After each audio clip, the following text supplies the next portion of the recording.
So what can you actually do with a private pilot's license?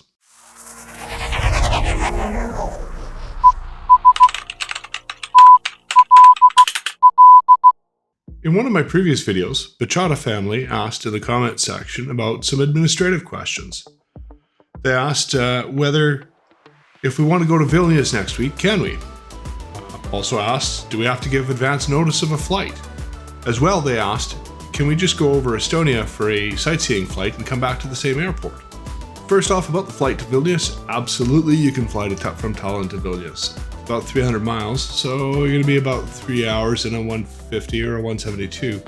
So it's probably best if you stop halfway through, maybe at Riga, to stretch your legs. As far as international flights go, you can definitely go from a Schengen country to another Schengen country without having to pass through customs. And even if you want to go outside of Schengen, you can do so. So if you wanted to fly to the United Kingdom, you can do so. You just have to go through customs. But the big advantage of general aviation there is that you can avoid the security lines and go through a much shorter general aviation security line. One of the things that's frequently misunderstood about international flight is whether you're allowed to fly internationally on a private pilot's license. So the private pilot's license is what's called an icao compliant license.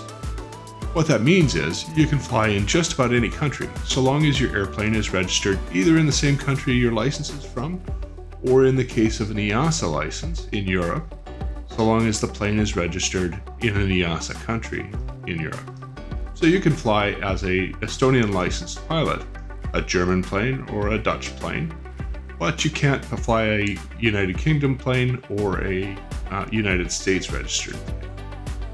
You still have to follow the rules of the country you're flying in, but the airplane itself is registered and compliant with the rules of the country that it's registered in. In some cases, you do have to give a little bit of an advance notice of your flights.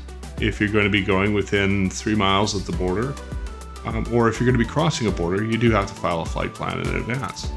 Flight plans aren't a huge deal. You have to file them a half an hour in advance, or if you're crossing a border, an hour in advance. They can be filed by phone, email, or through a web app. Other situations that would mean that you'd have to file a flight plan are if you're flying in an area that you're going to require air traffic control service. So in Estonia, this really only means flying in the area of Amari base or in the area of Tallinn airport. If you're going to be flying in a flight information zone like Tartu, Pärnu, Kärdla, or Kuressaare, or as I've previously mentioned, if you're going to cross national borders or within 2.7 nautical miles of one of our borders. Also remember, you can't file a flight plan more than 5 days in advance for general aviation. If you're planning on sightseeing over Estonia, and there's some gorgeous sights to see, it's really super easy. Most of the airspace in Estonia under 9,500 feet is Golf class, so it's uncontrolled. You're not going to have an air traffic controller telling you exactly what to do and where to go, but you still want to hold to what you've committed to on your flight plan.